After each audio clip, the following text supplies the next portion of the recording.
Мындан 3 жыл мурун Казак жергесинде 7 жыл кулчулукта жүрүп, көрбөгөн кордукту көргөн Бактыгүл Кошонованын аянычтуу тагдыры тууралуу чагылдырганбыз. Эске салсак, ал материалыбызда Бактыгүл айым жолдошу менен ажырашып, 8 айлык баласы менен чет өлкөдөн жакшы жашоо издеп кетип, кулчулукка кабылганын көрсөткөнбүз. Анда мен көргөн кордукту эч ким көрбөсүн деген каарманыбыз тууралуу кеп башынан болсун. Мен Казакстанга биринчи кетип баратканыбызда 2008-дечи. Анан бул балам кичинекей болчу да, 8 айлык болчу. Анан турмуш жакшы болбой, анан Казакстанга баягы элдер аябай жөнөп жаткан кезде анан бул радиожил деген бар Уш базардачы, баягы жумуш берчү. Ошол радиожилге барып, анан жумуш издеп, ошол жерден таап алгам да. Анан баардык элдер жыйналышып эле жанагы жумушка кетип бара жаткан экен. Анан мен деле ошо жерге барып, ушундай, бирок кичинекей балам бар колумда. Десем, как раз биз Шеяга адам алып кетатабыз деди. Силер упаковкага жарайсыңар деди, балаңды уктатып коюп, күндүз элдер тиксе, түнкүсүн упаковка жасайсыңар деди. Макул деп мен да келишип, 17 адам бир газель кеткенбизде, бир адам алып кеткен да.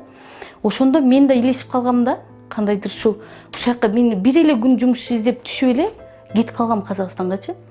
Анан кетип барып эле биз мал баккан жерге барып калдык да. Анан биз башка жерге келиш керек деп айтты эле десек, азыр деген силерди регистрация кылыш керек экен, дагы бирдеме тургузуш керек экен. Анан барып ошого иштейсиңер, ого чейин ушул жерде турасыңар деди. Анан баардыгыбызды бөлүп таштады. Анан ошол барган жерибиздеги жолдош деген байке бар эле. Ошол бизди алып калган хозяйкалар, жана хозяиндер бунун баласы бар экен, бунун ушул айыл ичинде эле алып калайык деп, анан бизди ошол айыл ичиндеги мал баккан жерине алып калган да. Жумуртка жыйнайт экенсиң, сүт тапшырат экенсиң күнүгө, ошо жылкы карайт экенсиң, ошо айылдын ичиндеги. Ошо жерине алып калып, ошо жолдоштун колунда 3-4 жыл иштеп жүрдүм да. Ошо жолдоштун. Анан жолдошко айттым, мен кетпесем болбойт. Себеби биз айлык албасак, эчтеке кылбасак десем, силердин айлыгыңарды ошол киши алып кеткен деп айтканда, бизди полковник алып кеткен да. Мен отставкага өзүм чыкканмын, себеби зоб болуп ооруйт эле да, бирок негизи эле мындай эле билинет эле да, тамактар аябай шишип кеткен, бронхитим бар. Ошол үчүн мен жумушка, мен органдын адаммын, эч качан алдабаймын деп ушинтип айтып, аябай ушинтип алып кеткен да. Анан баардыгыбыз ишенип, ага тим эле Кудайга ишенгендей, баягы эмеден өткүлө десе өтпөй, биз органдын адамы экен деп менен башкалар ушинтип сүйлөп атышканда, байке болду, бир сөз деп эле ушинтип элечи. Анан бирок военный жактагы полковник эле да. Военный болуп мен көп жыл кызмат кылганмын деди, ыстык көлдөнмүн деп ушинтип айтып, анан алып барганда биздичи. Анан жолдошко айтсам, жолдош макул эми кур койбойн деп, анан 15 000 теңге берип мен чыгарып койгон да. 3 жыл иштеген эмгек акыгачы.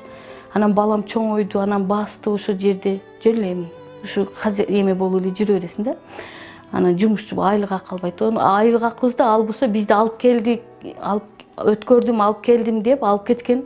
Эми канча алып кеткен, эмне кылган биз түшүнбөйбүз да. Андан кийин чыгып деле кайра мал бакканга туура келди. Себеби бизде документ болбосо эч кайка чыга албайбыз. Анан дагы бир жерге сүйлөшүп, дагы бир мал баккан жерге барсак, албап, эле Кытайдын чек арасы, Кызыл чек ара деген Нарынкулга барып калдым да. Ал Алматыдан 360 километр аябай алыстыкта жайгашкан, Райымбек ауданы дейт экен да, Райымбек районуга. Ошол жерге барып анан келе албай калдык да. Казактар мындай жесткий калып келет го. Монтип райымгерчилик кылып карай койбойт да. Бул бечара баласы чоңоюп калды, кетиш керек, эми канча жылдан бери иштеп атат, эми договор жок болсо деле айлыгын берип жөнөтүп коеюн деген. Негизи кетип баратканда ушинтип алып кеткен мен. Мага 1 жыл эле иштеп берсең болду дейт. Сага 2 жылдык акчаңды төлөп, мен Кыргызстандан постоянно машина алып келемин. Ошо машинеге барганда алып өтүп өзүм сени Кыргызстанга жеткизем деген соң баргамда, мен ошо тоого кайыл болуп баргамда, ошол Хан Теңирге мен баргам кайыл болчу. Ата кандай болбой калды да. Анан ошондой бардыгы ушундай алдамчы да. Мисалы, бирөөдөн бирөөгө өтсөң деле эптеп эле алып апарып иштетиш үчүн эле баягы жакшы сөздөрдү айта берет. Анан сабыр кылып бир ай эмес, бир күн эмес, аз бирде бир жума зарплатаңды бербесең митинг чыгап жүрүшөт го. Оякта 1 жыл күтөсүң да, ушундай зарплата алыш үчүн 1 жыл.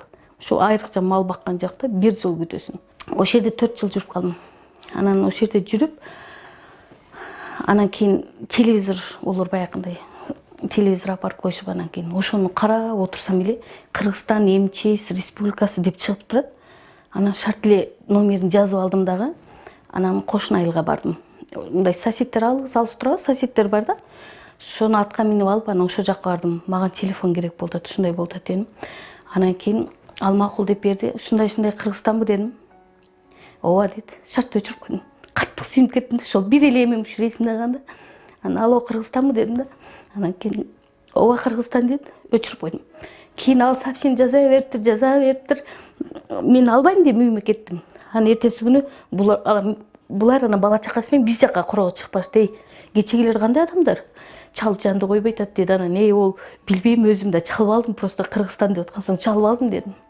Деп анан жаздым, мен ушундай балам бар колумда, ушу чек арадан чыга албай атам деп ана ушинтип айттым. Ал чыгарабыз эже, адресиңизди айтыңыз деди. Анан макул деп адрести айттым. Ого чейин болбой эле анан берки кошуна айылдагылар сен ушундай ситуацияда жашапсың, эмнеге бизге айтпайсың деп айта албайсың, себеби ар кимге душман, алар баардык казактар. Анан кой деди.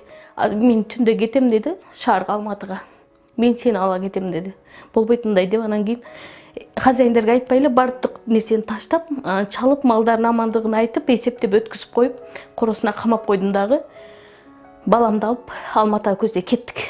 Өз өлкөсүнөн келген соң Бактыгүл айым бир катар кыйынчылыкка туш болгонун айтат. Паспорту, ал тургай жашаган жери жок кыйынчылык күндөрдү өткөргөн. Какаганга муштаган болуп, 10 жаштагы жалгыз баласы 2 бөйрөгүнөн жабыркап калган. Заара чыгара албай кыйналган Азизге дарыгерлер өнөкөт бөйрөк оорусуна кабылганын айтышкан. Хронический гломиферит деп айтып, ошондой диагноз коюп койгон да, острый хронический гломиферит деп ушундай диагноз менен азыр ооруп жатат да бул.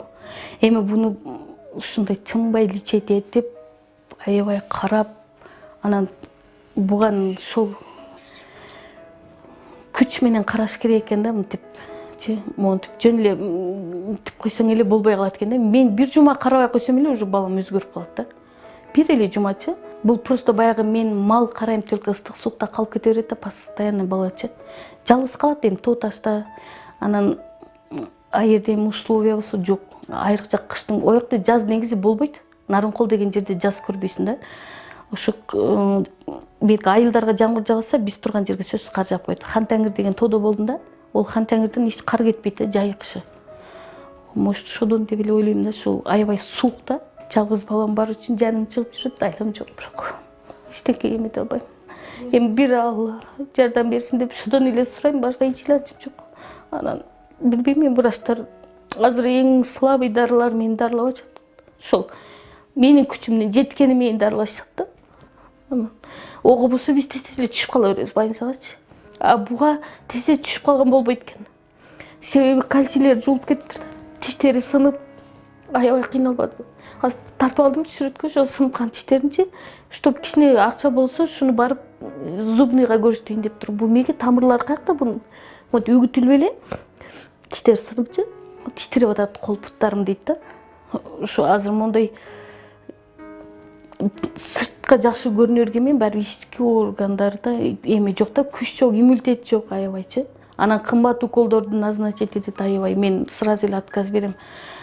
Ошо баарына эле лечить этип бериңиздер. Мен жок ала албайм да, онун жогун каяктан алам. Баары эле дарыга лечить этсең, ушинтип повтор түшө бересиң дейт. А мен кылайын анан дейм. Мен эчтеке кыла албайм. Азиз Бишкектеги Герман Гумайнер мектебинде билим алат. Бирок оорусунун айынан бара албай, үйдө жатат. Көп баса албайт. Апасы Бактыгүл, балам мага окшоп сабатсыз болуусун каалабайм. Окуп билим алуусу үчүн болгон күч аракетимди жумшайм дейт. Өзү окуусу жакшы, эжекеси аябай поддержка берет бизге. Балаң зейиндүү бала деп Герман Гумайнерде мектепте окуйт, ушу Бишкек шаарда.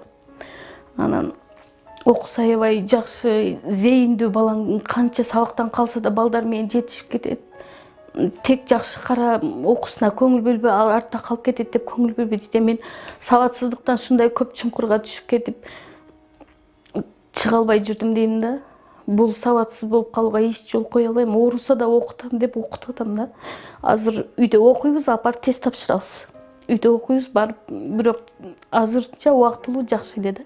Ошол жерге барып келе албайбыз да, мектеп жакын.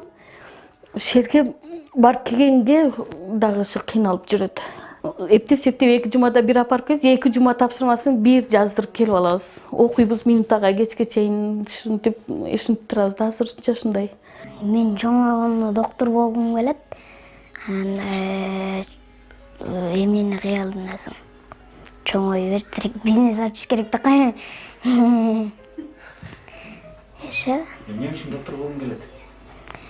Доктор жакшы да. Ооруп калсаң өзүң эле билип аласың эмне кылыш керектигин.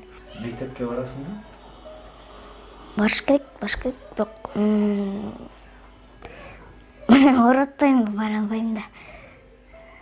Баргың келет, Ооба, баргым келет. Мен апам жакшы көрөм. Апам мен үчүн көп нерселерди кылып атпайбы? Ошо. Учурда каарманыбыз баласы менен Борбордогу Жумушчулар шаарчасы районунда жашайт. Бул бир бөлмөлүү шарты жок батирге айына 5000 сом төлөшөт. Иштеп акча табайын десе Азизди караганга эч ким жок. Дарыгерлер сунуш кылган дары-дармек кымбат болгондуктан каарманыбыз кайрымдуу жарандардан жардам суроого аргасыз.